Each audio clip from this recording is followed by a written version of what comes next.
No, it's recording. Welcome to Gospel Tangents, the best source for Mormon history, science, and theology. I'm Rick Bennett. I'm excited to continue our conversation with Rob Lauer.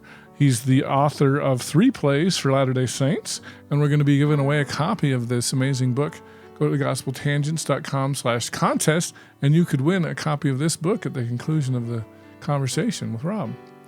In our next conversation, we're going to talk about Rob leaving the LDS Church not once, but twice. So he came back in the middle, obviously. So you don't want to miss the conversation. Check it out. But by that point, I was so frustrated with the church. And which just, this was my last year and a half. There was also when Packer was coming out about writing only faith-promoting history. And I had joined the church, sort of in the golden era when everything was open. Arrington was the church historian. And I didn't have any idea until like 81 that all of this was coming. It was about to crumble. Yeah. And I thought, I just can't be committed to an organization that won't be honest about its own history.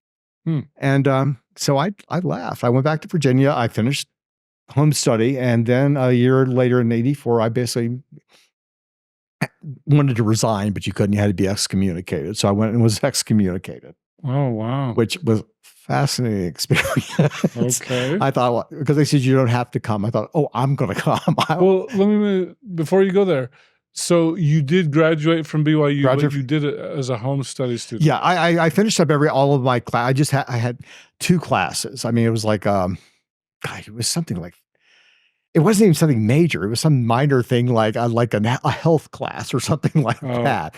And so I just did those home study. And I finished all that up in 83, a few months after I left. So you didn't walk or anything? I didn't walk. By that time I was in Virginia. I was working professionally in theater. And I actually thought about coming back and walking in spring of 84, but I was a professional actor and I was doing the lead in Joseph and the Amazing Technicolor Dreamcoat, and I couldn't at a dinner theater on the East Coast, so I couldn't leave. Okay, but I was still very much thought of myself as Mormon. I still believed the theology, and you were just not the cultural Mormon. Just not the cultural Mormon. Some people like the cultural Mormon. I think theology, but and in the 70s, because of all the people in the 60s and sort of the social unrest about everything, I think a lot of people joined the church in the 50s, 60s, and particularly the 60s and 70s because of the cultural conservatism. And at the time, I was considered myself very conservative, politically and culturally too. I just could not buy. Example, when I read The Miracle of Forgiveness, it was not the things about homosexuality. It was not the things about masturbation. It was nothing about that. It was the concept, the broad concept that there are certain sins that if you commit them, the only way you can get right with God is to go to the proper priesthood authority, confess, and then do what the priesthood authority tells you to do. I thought, well, that sounds like medieval Catholicism. Why? What? Where did this come from?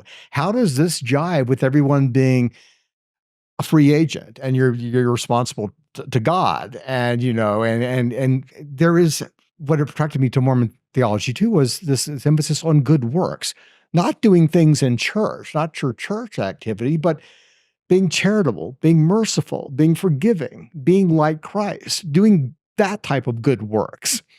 And I got into the church and it's, they're on board with that, but they're also added to keeping a journal, going to every meeting, doing your home teaching, going to the temple, going on a mission, to all of that. That's also, all the organizational things are also part of the good works.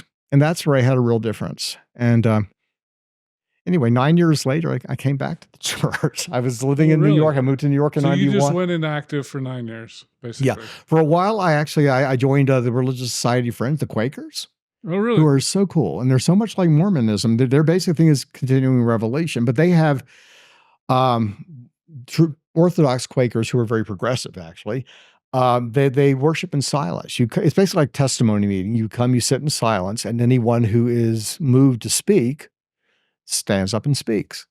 And they deliver the message. Sounds a little Pentecostal. Yeah, except it's not. It's like, it really is. It's like go into your side. The whole thing is the light of Christ. In fact, I sort of think that the concept of the light of Christ that you have in the Book of Mormon and then the DNC was lifted right out of Quakerism because there were tons of Quakers living in Palmyra. Martin Harris's wife was Quaker. Okay. Yeah. And their whole thing was personal revelation, but it was more like a mystical internal thing. You commune with the light of Christ within you. And that actually even takes precedence over scripture, which is sort of consistent with the Mormon idea that continuing revelation takes precedent over scripture too. But so I worshiped with them for a year because they didn't have a theology other than the light of Christ, the inner light. So I thought, okay, I can sort of maintain my theological distinctiveness while with these people who, their social agenda, they were very much into doing charitable works and things like that and peace oriented. I thought, yeah, I can get on board with that. But no denomination requires the immersion in your local congregation the way the LDS Church does. I mean, that just doesn't exist anymore, And anyway, so I did that for a few years, and I moved to New York in 91. I was working in theater, and around 1994, I thought, I want to be around people again who they speak this language. They know who Joseph Smith is. You can quote the D&C or the Book of Mormon. They know what you're about. So I visited on the Manhattan Second Ward, and is that a temple now? The temple is upstairs, I believe. But yeah, back then, and I think I don't know if that particular ward is in there, but there were like 4 or 5 wards that met in this building across from Lincoln Center. And some of my friends from BYU who were married and living in New York and working in theater were there. And so I reconnected with them, and I was rebaptized and reordained. And then I went to the temple for the first time. And I was going to the temple once a month for years and all that stuff. But did that blow your mind, the temple? Not at all, because my second, the second book I read about Mormonism was a book by a Catholic writer of religion called Latter-day Saints in the Modern Day World. It was published in 1964. Okay. And I was reading that currently with No Man Knows My History. And it was basically, they took topics in Mormonism, the Book of Mormon, the Doctrine and Covenants, the Word of Wisdom, temple worship.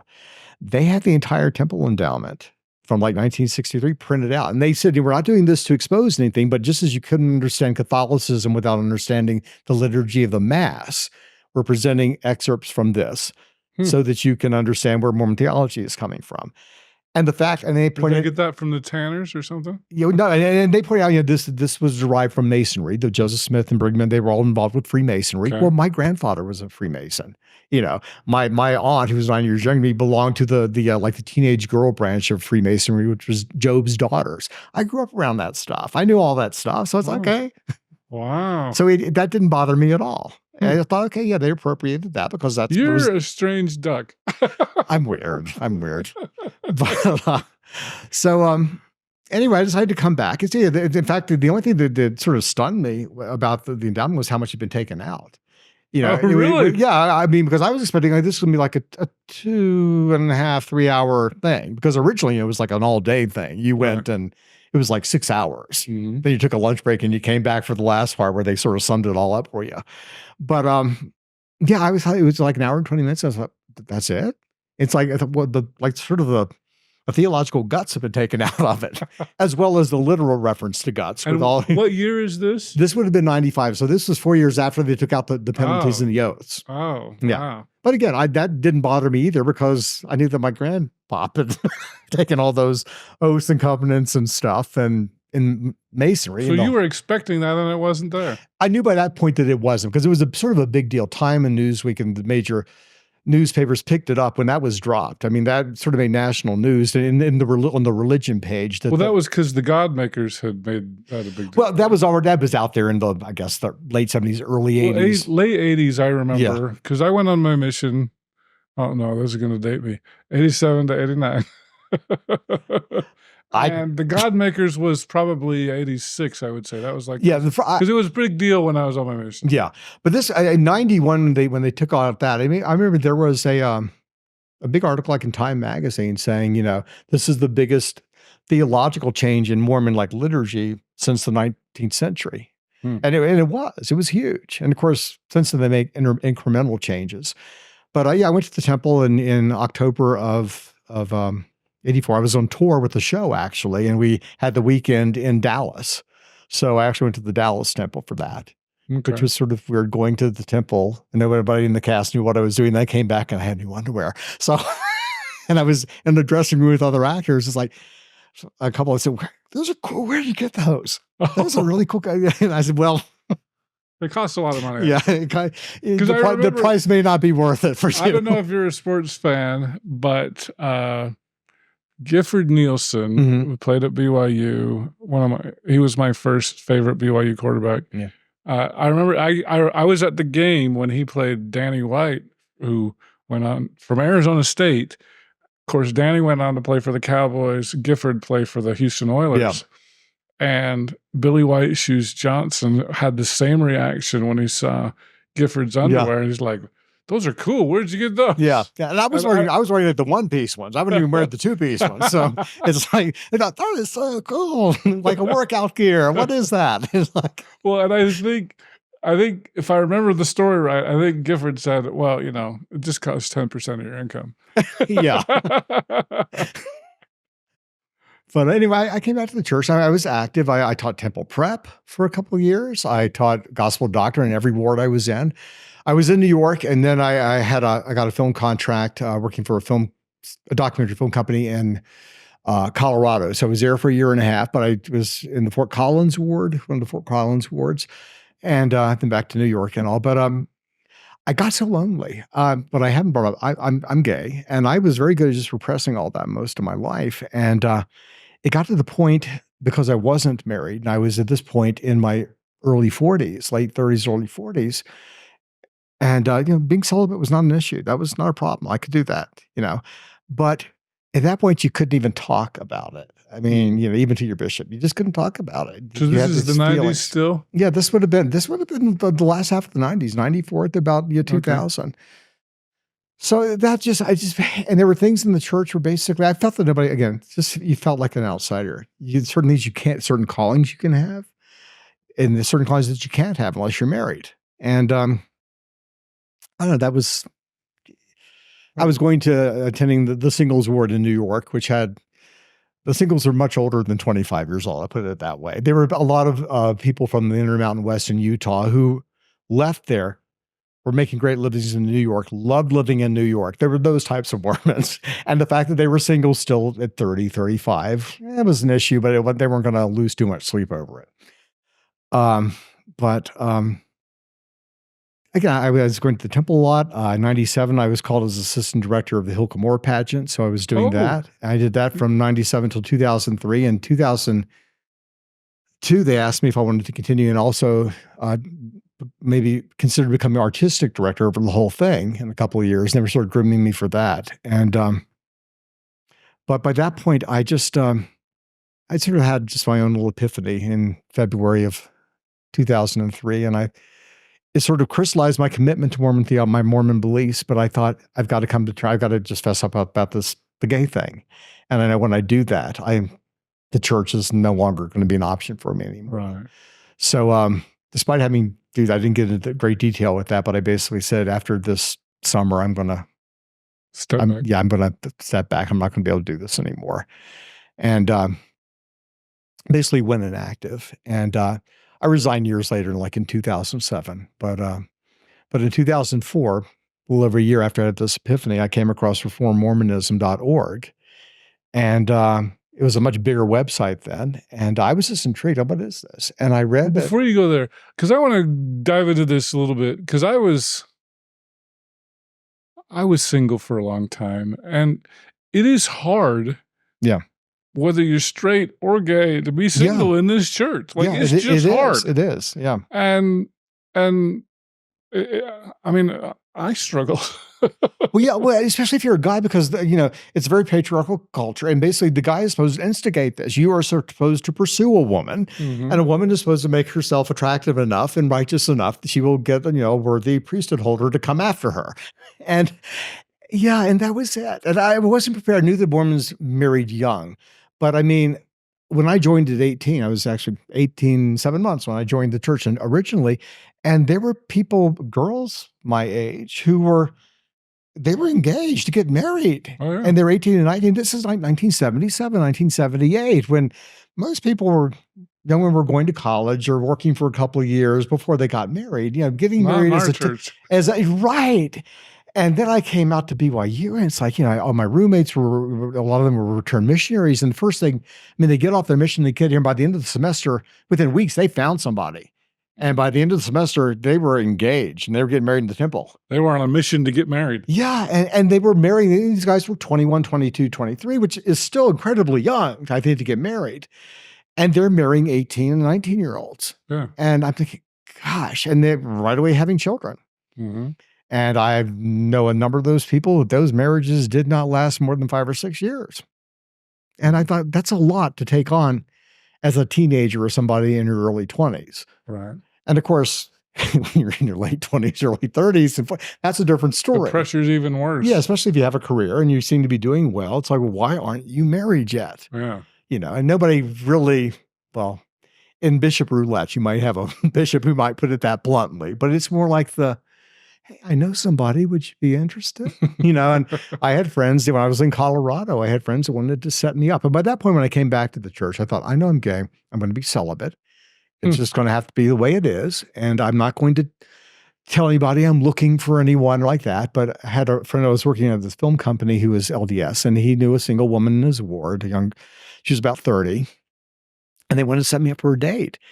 And I finally said, okay. It was a blind date. I never met her. I went into full panic mode. I thought, I can't do this. This is unfair to her. I'm not going to see her again. I'm scared to death because I have no interest in this. And so I made a complete idiot of myself. The afternoon of the night we were going to go out, I called her and said, I'm sorry, I'm so busy and overwhelmed at work, which I was.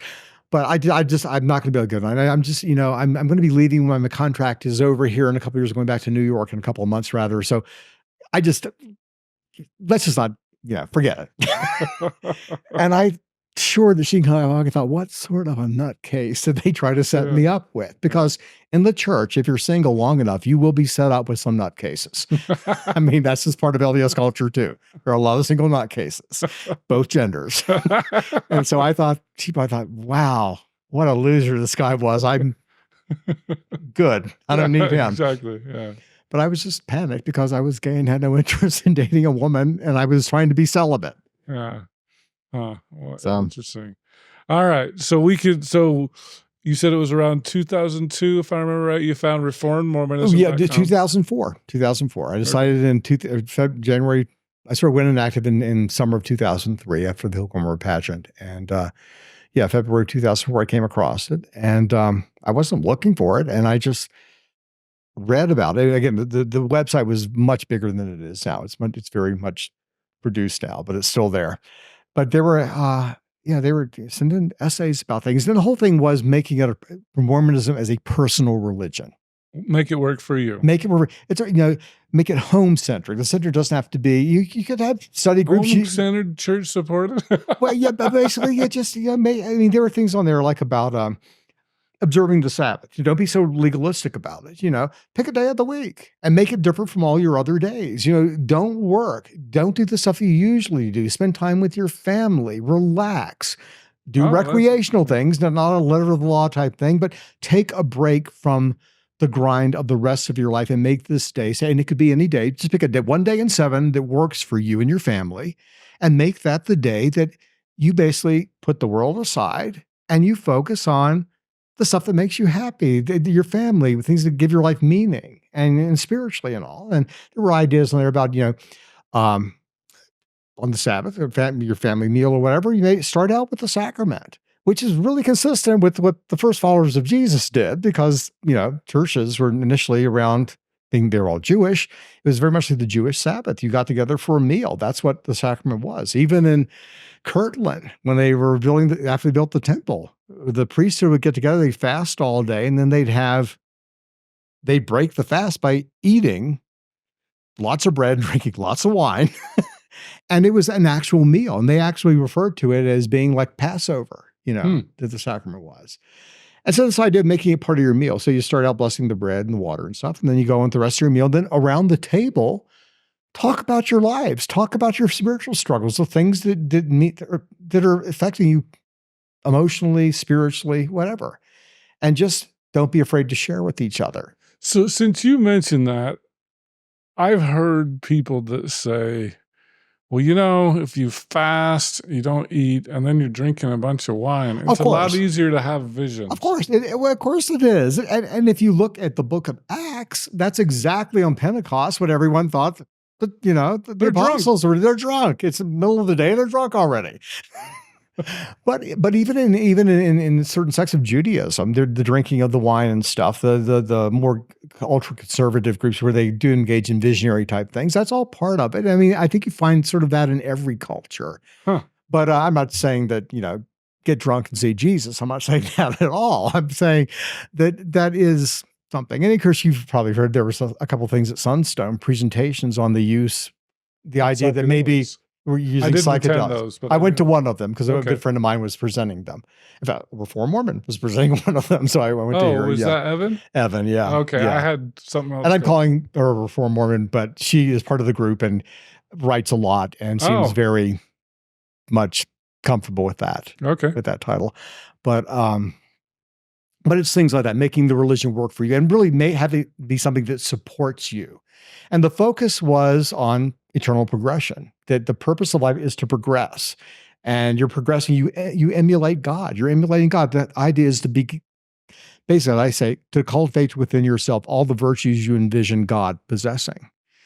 And so, you can have the King Folliot Discourse, which is learning how to be a God yourself.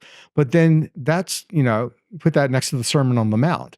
And becoming a God, or becoming a God yourself is not about, exercising control over people or doing everything an organization tells you. It's about praying for those who, misuse you, forgiving those who hate you, turning the other cheek, not being a hypocrite, all the things, the actual teachings of Jesus that Christianity tends to ignore in favor of a religion about Jesus.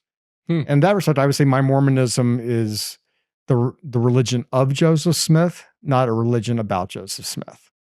I believe what Joseph Smith taught about the nature of God. And these were teachings that he got pushback from throughout his life, from his most devoted followers. And a lot of Mormons still get pushback on a lot of Mormons say he never taught those types of things. Yeah, true.